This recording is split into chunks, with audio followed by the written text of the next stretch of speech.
Good morning. This is part 3. Okay, so I'm going to I did get some comments of people having something negative to say about depending on the state and depending on the government, and they're here to hinder you, and you wouldn't be worried about TANF and this and that. Okay, if you understood if you would have watched the whole video, you would understand that I really didn't want the TANF. I wanted my unemployment benefits, okay? So if I worked for this employer for all of these months and I earned that, when we know for a fact that she actually was threatening me to leave because she made a statement of saying, oh, Miss Marshall, during one of her meetings, because she was mad. I don't know why she was mad. Probably mad because the guys was paying me attention, which had nothing to do with my job. You get what I'm saying? Every time a guy would talk to me, she would get upset, and it just was crazy to me. So especially if you're married, like, why are you concerned about a single woman, a single man? It just was crazy.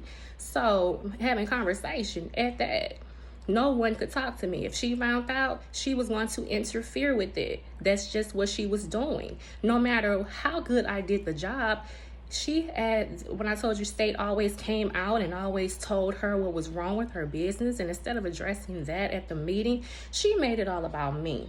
The meeting was like, Miss Marshall, I heard you have like 4 or 5 degrees. You can go ahead and leave. I'll give you a good referral and this and that. And like, I'm not trying to figure out what this got to do with this meeting. You're supposed to be addressing issues that you need to be fixing. Why are you putting this about Miss Marshall? You can leave because I heard you have 4 or 5 degrees, which I don't have 4 or 5 degrees, but I am certified in a lot of things. But that wasn't the time or the place to make it about me. So basically, they all was trying to get me to quit, like I told you from the get-go. They were switching bottles and things like that, putting them in different parents' bags and putting them in the wrong parents' bag so it can look like I didn't know what I was doing. Again, I have done this for years. I have done it for doctors, like I said, people that make heck of a lot of more money than what I'm up here going back and forth with somebody over. It's like I worked like 2 hours and got paid for of course I don't discriminate. I keep any color race kid. So for that, I got basically in one state for keeping a child on my own time, I got more than what I made in that particular state a day within 2 hours. If a person knows that you're qualified in certain things, they don't mind paying you, and you ain't got to really negotiate a price because they're going to give you way more because they know you earned it. Okay? So as far as somebody trying to say don't depend on the state and this and that, that's what they're there for. If I've worked 25 plus years in the field since I was 15, baby, if I got to take off for my health to make sure I'm good, I'm gonna do that. And it shouldn't be a problem. It shouldn't be a question of why I'm depending on the state. Actually, I wasn't depending on the state for the tenant. They had my access to my unemployment. That is what I wanted because I earned that. Because you fired me while I went to the doctor that week to get myself checked out. Because you had no other reason to fire me because my job performance was A1. You get what I'm saying? So I'm not a lazy woman. I've had to hold down me and my child for years. I have worked 2 jobs. Worked a full-time job dealing with children. Then I've also delivered food as a second job. Then I've been in college full-time. Then also a full-time parent. I have no breaks. You get what I'm saying? So for someone to come at me and just think that I'm depending on the government or the state, baby, they are there for that. And because some people will underpay you because they can. I am certified in a lot of things. I finished college at Florida Technical College in 2017, and I got certified in medical billing and coding. But do you think I was able to actually find a job in that field? No, I wasn't. No matter what state I went to, I was not able to, no matter how many applications you put in, because mostly around now, mostly people get jobs by who they know, not what your job performance. It's who you know. who can hook you up to get a job, which is okay. But I'm not knocking that. But when you put in work, like I put in so much work, like you just don't know how much work I put in.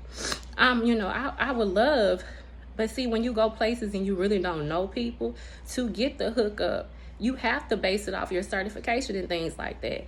I mean, I have been places that, I did know certain people and I was able to get like, different type of jobs or whatever, but you can't always go off of that. So just to elaborate on that statement being made, like, what do you think they're here for? Of course, I really didn't want the 10 if I wanted my unemployment. That's what I earned. Those were the wages that I earned. And because it was constantly in confusion, it was constantly mess. I remember one day I came in the hallway to put something in a child's book sack, like they probably like poop through their clothes or something, for an example. And I would come in the hallway, to get a change of clothes, to change them, make sure they're good or whatever, because we don't want them staying around and poop and stuff. So I went into the hall one day, and I guess they didn't know I was in the hall because the conversation was about Miss Marshall. I actually heard with my own ears, I'm going to kill Miss Marshall. But me, any other person that would have been intimidated by that statement or scared would have probably walked out like, this woman is crazy, or whoever made the statement is crazy. So instead of doing that, I went ahead and proceeded on doing my job, because I felt like, maybe they was having a moment, like, who just said something like that and you have no reason. You get what I'm saying?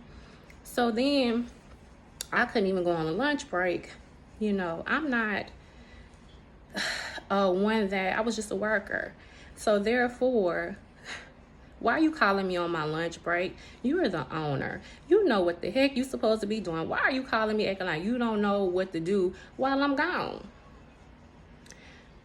And then when I come back, you want to fuss at me because I guess you and the assistant didn't have the conversation about that you giving people an hour and a half lunch when you could have just let me come in 30 minutes later. I don't have this type of time to be wasting.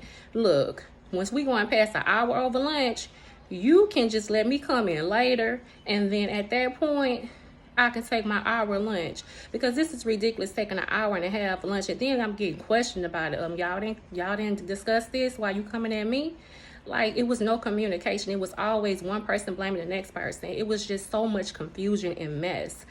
And I'm just like, it's ridiculous. I come back, a child's diaper, and I know I asked the owner, did you change the diapers? Because when they come up from their naps, usually by the time I go to lunch, I done already put them all down, to go to sleep.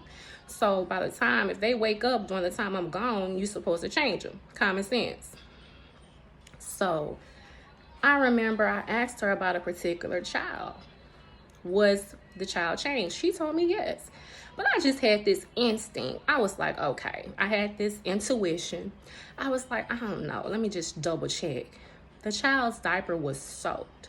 Like, this diaper had, come on now.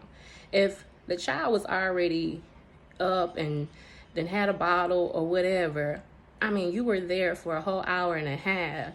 When that child, whatever, you're supposed to check them every 2 hours anyway if they don't actually have a BM. So why is this child's diaper soaking wet and under your care? I had to fix that. Of course, we're not going to have children around here having diaper rashes, because baby Miss Marshall makes sure she puts enough ointment on those parts to make sure you're not going to blame Miss Marshall for a diaper rash, okay?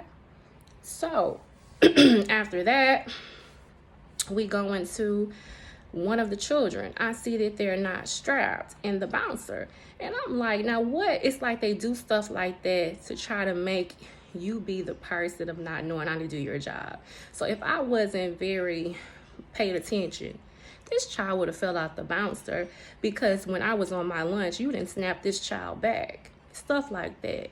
And then you want to play all day. It's not time to play. I play to a certain extent. I might do a joke here every now and then, but when it comes to lives are in your hand, lives are at stake, baby, that's what you need to be doing, because you don't want, especially if you ain't got nothing to cover you, you are liable for these kids while they're under your care, and you're not going to be blaming stuff on me. And so many times I could have just walked out because the atmosphere, the environment was just that toxic. I remember it was a field trip. Okay, she asked me to go to the field trip with them, like saying she was going. Baby, when this field trip came around, she didn't even go. They had more parents on this field trip than they had teachers. If it wasn't for the parents, this field trip would have been a total disaster. Now, this is like, I kid you not, we went to the pumpkin patch. So we have kids that are probably no more than 2 or 3 that you got to keep up with, right? So you have maybe, it was 2 other teachers besides me. And we got, I mean, I was in a toddler room before I was in the infant room. So you know these toddlers have a lot of energy. They be everywhere. Now you sent us on a field trip. You didn't go. You sent 3 teachers. You lied and said you was going for 1. Because 1 teacher wasn't able to go. She was an older lady, so she wanted me to go in her spot. So I went ahead and went in her spot. Okay. On this field trip, if it wasn't for the parents, you got 1 teacher want to carry a child that can walk the whole time of the field trip. The child had to be about 3 years old. You're steady carrying this child, and this child is able to walk, and her parent was there. And her parents constantly saying she was there, you know, basically trying to find out why you still carrying her child. Her child can walk, and the mama's here to help with her child. Teacher just carrying the child like it's hers. 3 years old. Crazy to me, but you know, hey, it's not my business. I'm just here to, you know, be the extra teacher. You know, everybody want to be in, you know, leadership and things of that sort. Everybody had their assigned positions of being leaders. But you know, me, I'm just here to make sure nobody get hurt. That's what I do. You know, make sure nobody will get hurt. So, and of course, somebody almost got hurt. A child almost got hit by a car because the teacher's up here talking about she hungry. Okay, we all hungry. Nobody really wanted the sandwiches. The kids didn't even want the sandwiches that was made. So we all are hungry. Instead of following up behind me, trying to figure where I'm going, every step I'm going, you need to be more about these kids. So it just so happened this particular teacher was calling. Now, no child that's 2 years old know that they're in danger. This is a big truck, a SUV. This child does not know that she's in danger.